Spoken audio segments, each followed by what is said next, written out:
শুধুমাত্র 5 মিনিটে দুটো হুইসেল দিয়ে প্রেসার কুকারে দোকানের মতো নরম তুলতুলে একেবারে পারফেক্ট রসগোল্লার রেসিপি। পুরো রেসিপিটি ফলো করলে আপনিও প্রেসার কুকারে বানিয়ে ফেলতে পারবেন এই লোভনীয় স্বাদে তুলতুলে রসগোল্লার রেসিপি। আশা করি রেসিপিটি সবার ভালো লাগবে।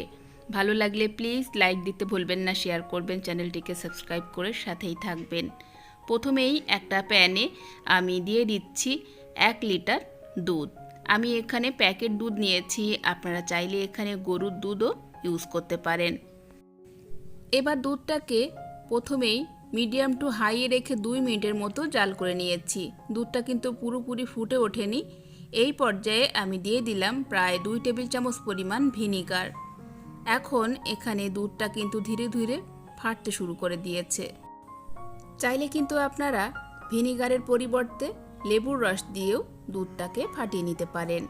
এখন মিডিয়াম টু হাইয়ে রেখে আমি দুধটাকে জাল করব আর ধীরে ধীরে এভাবে নাড়াচাড়া করব। আর এভাবে 2-3 মিনিট জাল করে নিলেই কিন্তু ধীরে ধীরে ছানা আর জল সম্পূর্ণ আলাদা হয়ে যাবে। আর যখন দেখবেন যে ছানার জলটা একেবারে স্বচ্ছ হয়ে গেছে, মানে পরিষ্কার হয়ে গেছে, তখন বুঝবেন ছানাটা কাটা আপনার কমপ্লিট হয়ে গেছে। তখন ছানার জল থেকে ছানাটাকে এভাবে ছাঁকনি দিয়ে ছেঁকে আলাদা করে নিতে হবে। তো এখানে জলটাকে পুরোপুরি আমি ছেঁকে ফেলে দিয়েছি। এবার আমি যে ছানাটা, সেই ছানাটা একটা প্লেটে নিয়ে নিলাম। এবার এই ছানায় 1 টেবিল চামচ পরিমাণ দিয়ে দিলাম কর্নফ্লাওয়ার, সামান্য একটু লবণ আর 1 টেবিল চামচ পরিমাণ চিনি দিয়ে এখন ছানাটাকে ভালো করে মথে নিতে হবে। আপনারা এখানে কর্নফ্লাওয়ারের পরিবর্তে 1 টেবিল চামচ পরিমাণ ময়দা অ্যাড করতে পারেন। এতে করে রসগোল্লাটা একেবারেই ফেটে যাবে না। এবার যে মূল কাজটা সেটা হচ্ছে ছানাটাকে ভালোভাবে হাতে তালু দিয়ে এভাবে ময়ন দিয়ে নিতে হবে। আর ছানাটা ভালোভাবে ময়ন দিয়ে না মেখে নিলে কিন্তু রসগোল্লা সফট হবে না, শক্ত হয়ে যাবে এবং ফেটে যাবে। তো সেজন্য একটু সময় ধরে এই কাজটা করতে হবে। তো এভাবে হাতের তালু দিয়ে আমি খুব ভালো করে ছানাটাকে এখন মেখে নেব।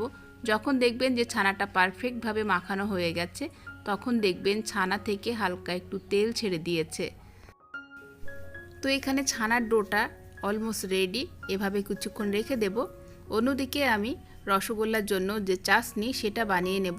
তার জন্য আমি এখানে প্রেসার কুকারে দিয়ে দিচ্ছি 1.5 গ্লাসের মতো জল, দিয়ে দিচ্ছি পরিমাণ মতো চিনি, আর এখানে দিয়ে দিচ্ছি 2টো গোটা এলাচ। এতে করে খুব সুন্দর একটা ফ্লেভার আসবে। এবার আমি প্রেসার কুকারটাকে গ্যাসে বসিয়ে দিলাম। এবার আমি জলটাকে প্রথমে ভালো করে ফুটিয়ে নেব। ফোটানোর পর আরও 2-3 মিনিট ধরে হাই ফ্লেমে আমি ছাঁচনিটাকে জাল করে নেব। আর লক্ষ্য রাখতে হবে ছাঁচনিটা যাতে খুব বেশি ঘন না হয়, আবার খুব বেশি পাতলাও না থাকে। ঠিক এভাবে বানিয়ে নিতে হবে। তো এখানে ছাঁচনিটা বানানো কমপ্লিট। এভাবে জালটা জ্বলতে থাকবে, ততক্ষণে আমি রসগোল্লাটা বানিয়ে নেব।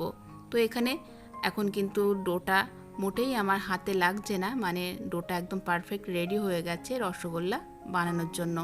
এবার হাতে একটু ঘি মাখিয়ে নিলাম, নিয়ে এখন রসগোল্লা শেপ দিয়ে নেব। খুবই সহজভাবে এই কাজটা করে নিতে পারবেন। আর আপনারা যে যেরকম সাইজ রাখতে পছন্দ করবেন সেই হিসাবে রসগোল্লার সাইজটা বানিয়ে নেবেন। তো এখানে একটা বানানো হয়ে গেল, আর এভাবে আমি বাকিগুলো বানিয়ে নেব। তো এখানে সবগুলো রসগোল্লা বানিয়ে নিলাম। আর প্রায় 10-12টার মতো রসগোল্লা হয়েছে, বেশ বড় সাইজের। আর এখানে আমি 1 কিলো দুধের ছানা বানিয়ে আমার এই রসগোল্লাগুলো হয়েছে। তো এখানে চাশনিটা অলমোস্ট রেডি। এখন আমি রসগোল্লাগুলো একে একে চাশনির ভিতরে দিয়ে দিচ্ছি।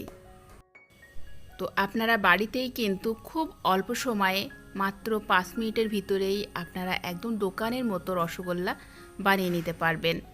তো এখানে সব রসগোল্লা দিয়ে দিলাম, দিয়ে এখন প্রেসার কুকারে ঢাকনা বন্ধ করে দিয়ে জাস্ট 2টো হুইসেল পর্যন্ত আমি জাল করে নেব।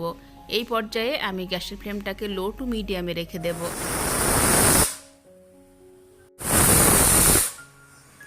তো এখানে 2টো হুইসেল দিয়ে আমি এখন গ্যাসটাকে অফ করে দিয়ে অপেক্ষা করব, যাতে প্রেসার কুকারের ভিতরের প্রেসারটা আপনা থেকে বেরিয়ে আসে। তো এখানে প্রেশারটা বেরিয়ে গেছে। এখন আমি ঢাকনা খুলে নিলাম। তো একদম প্রত্যেকটা রসগোল্লা আলাদা হয়ে গেছে, ডবল হয়ে গেছে, এবং কতটা নরম হয়েছে এবং কতটা পারফেক্ট হয়েছে আমি একটা কেটে আপনাদের দেখিয়ে দেব। আর এখন যেহেতু রসগোল্লাগুলো বেশ ঠান্ডা হয়ে গেছে, তাই আমি একটা বলে নামিয়ে নিচ্ছি। তো দেখেই বুঝতে পারছেন রসগোল্লাগুলো কতটা পারফেক্ট হয়েছে। তো চলুন এখন রসগোল্লাটা কেটে দেখিয়ে দেই কতটা সফট হয়েছে এবং কতটা পারফেক্ট হয়েছে।